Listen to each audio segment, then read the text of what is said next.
ಕರ್ನಾಟಕ ಸರ್ಕಾರ ಸಾರ್ವತ್ರಿಕ ಗ್ಯಾರಂಟಿ ಯೋಜನೆಗಳನ್ನು ಘೋಷಣೆ ಮಾಡಿದೆ.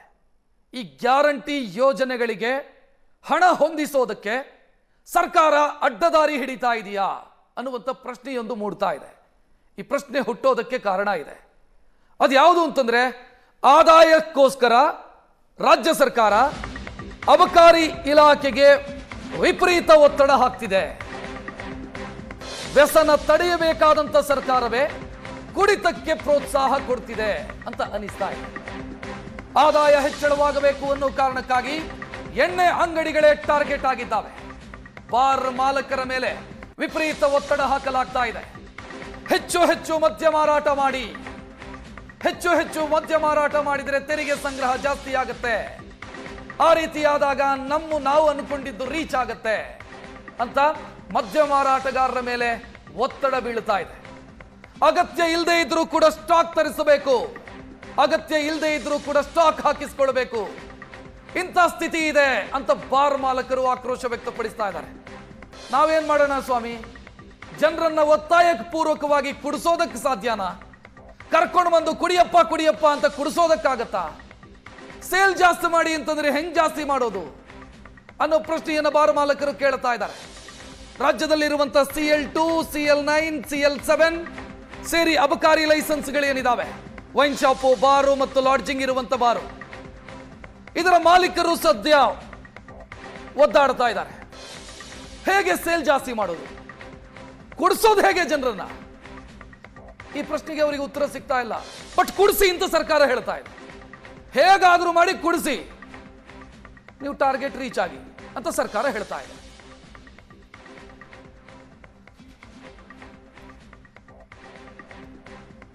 ರಾಜ್ಯದಲ್ಲಿ CL2, CL9 ಮತ್ತು CL7 ಪ್ರಮುಖ ಲೈಸೆನ್ಸ್ಗಳು, ಅಂದ್ರೆ ವೈನ್ ಶಾಪು, ಬಾರು ಮತ್ತು ಲಾಡ್ಜಿಂಗ್ ಹೊಂದಿರುವಂತ ಬಾರು, ಇದರ ಮಾಲಕರು ಯಾರಿದ್ದಾರೆ ಅವರ ಮೇಲೆ ವಿಪರೀತ ಒತ್ತಡ ಸರ್ಕಾರದ ಕಡೆಯಿಂದ, ಅಬಕಾರಿ ಇಲಾಖೆಯ ಕಡೆಯಿಂದ ಬೀಳ್ತಾ ಇದೆ. ನಾವು ಈ ಆರ್ಥಿಕ ವರ್ಷಕ್ಕೆ ಒಂದು ಟಾರ್ಗೆಟ್ ಫಿಕ್ಸ್ ಮಾಡಿದ್ದೀವಿ. ಆ ಟಾರ್ಗೆಟ್ ಅನ್ನ ನೀವು ರೀಚ್ ಆಗಲೇಬೇಕು ಅನ್ನೋದು ಬಾರ್ ಮಾಲಕರ ಮೇಲೆ ಬೀಳ್ತಾ ಇರುವಂತ ಒತ್ತಡ. ಹೆಚ್ಚು ಮದ್ಯ ಮಾರಾಟ ಮಾಡೋದಕ್ಕೆ ಬಾರ್ ಮಾಲಕರ ಮೇಲೆ ಒತ್ತಡ ಬೀಳ್ತಾ ಇದೆ. ಅಬಕಾರಿ ಇಲಾಖೆಯ ವಿರುದ್ಧ ಈಗ ಬಾರ್ ಮಾಲಕರೇ ರಾಂಗ್ ಆಗಿದ್ದಾರೆ. ಒತ್ತಡ ತಾಳೋದಕ್ಕಾಗದೆ ಪ್ರತಿಭಟನೆಯ ತಯಾರಿಯನ್ನು ಬಾರ್ ಮಾಲಕರು ಮಾಡಿಕೊಳ್ತಾ ಇದ್ದಾರೆ. ಇವತ್ತು ಸಭೆ ನಡೆಯುತ್ತೆ ಬಾರ್ ಮಾಲಕರದು. ಎಣ್ಣೆ ಸೇಲ್ ಆಗ್ತಿಲ್ಲ, ಸರ್ಕಾರ ಬಿಡ್ತಾ ಇಲ್ಲ. ಕುಡಿತದ ಆರ್ಥಿಕತೆ ಯಾವತ್ತಿದ್ರೂ ಅಪಾಯಕಾರಿ ಅಂತ ನಾನು ಆಗ್ಲೇ ಹೇಳಿದೆ. ಜನರನ್ನ ಕುಡಿಸಿ ಅದರಿಂದ ನಾವು ಟ್ಯಾಕ್ಸ್ ಕಲೆಕ್ಟ್ ಮಾಡಿ ಕಲ್ಯಾಣ ಯೋಜನೆಗಳನ್ನು ಜನರಿಗೆ ಕೊಡ್ತೀವಿ, ಮತ್ತೆ ಜನರಿಗೆ ಕೊಡ್ತೀವಿ ಅಂತಂದ್ರೆ ಏನರ್ಥ? ಇದು ಯಾವ ಆರ್ಥಿಕ ಮಾಡೆಲ್ ಇದು? ರಾಜ್ಯದ ಆರ್ಥಿಕ ಆರೋಗ್ಯ ಅಷ್ಟೊಂದು ಹದಗೆಟ್ಟಿದೆಯಾ? ಹಾಗಿದ್ರೆ ಕುಡಿತದ ಮೇಲೆ ಡಿಪೆಂಡ್ ಆಗಬೇಕಾದಂತ ಸ್ಥಿತಿ ಸರ್ಕಾರಕ್ಕೆ ಬಂದಿದೆಯಾ? ಅಬಕಾರಿ ಇಲಾಖೆಯ ಮೇಲೆಯೇ ಡಿಪೆಂಡ್ ಆಗಬೇಕಾದಂತ ಸ್ಥಿತಿ ಬಂದಿದೆಯಾ? ಸೊ ಎಲ್ಲ ಪ್ರಶ್ನೆಗಳು ಮೂಡ್ತಾ ಇದೆ. ಸೊ ಏನ್ ಮಾಡೋಣ ನಾವು ಅನ್ನೋದು ಬಾರ್ ಮಾಲಕರ ಪ್ರಶ್ನೆ. ಈಗ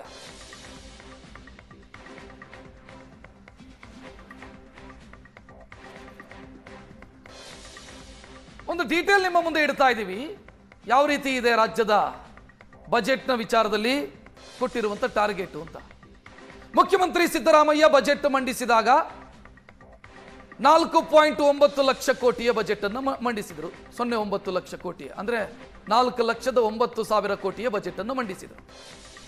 ಇದರಲ್ಲಿ ತೆರಿಗೆಯ ನಿರೀಕ್ಷೆ ಇರೋದು 2.08 ಲಕ್ಷ ಕೋಟಿ ತೆರಿಗೆಯ ನಿರೀಕ್ಷೆಯನ್ನು ಇಟ್ಟುಕೊಂಡಿದ್ದಾರೆ. 2.08 ಲಕ್ಷ ಕೋಟಿಯ ತೆರಿಗೆಯ ನಿರೀಕ್ಷೆ.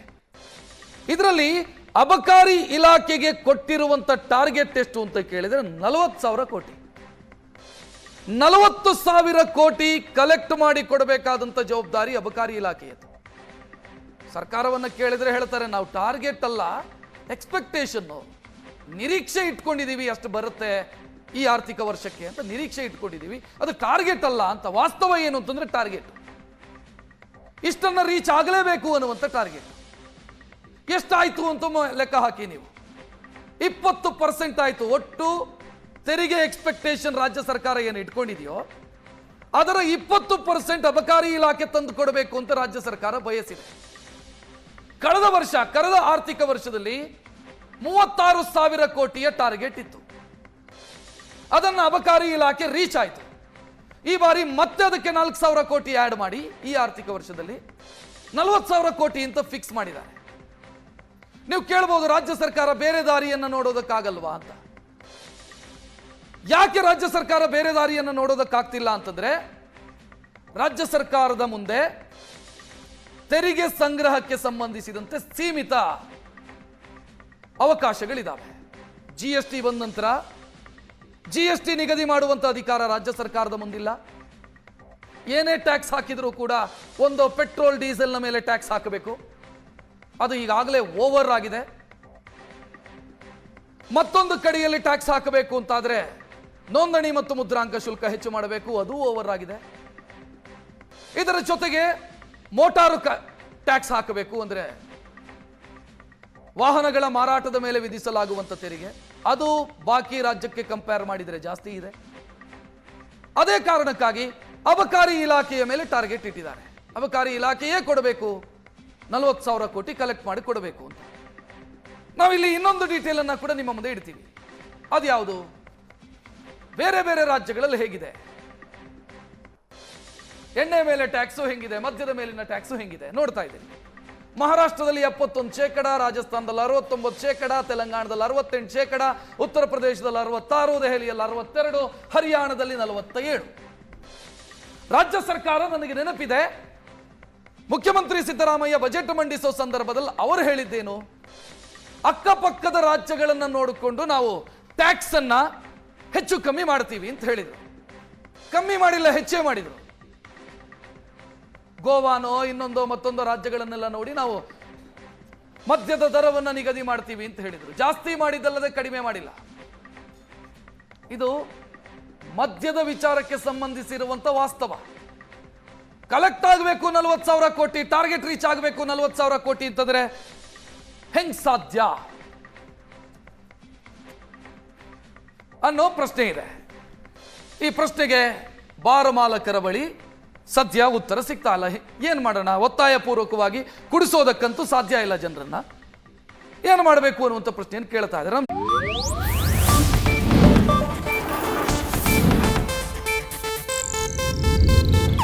ಇದು ಏಷ್ಯಾನೆಟ್ ನ್ಯೂಸ್ ನೆಟ್ವರ್ಕ್ ಪ್ರಸ್ತುತಿ.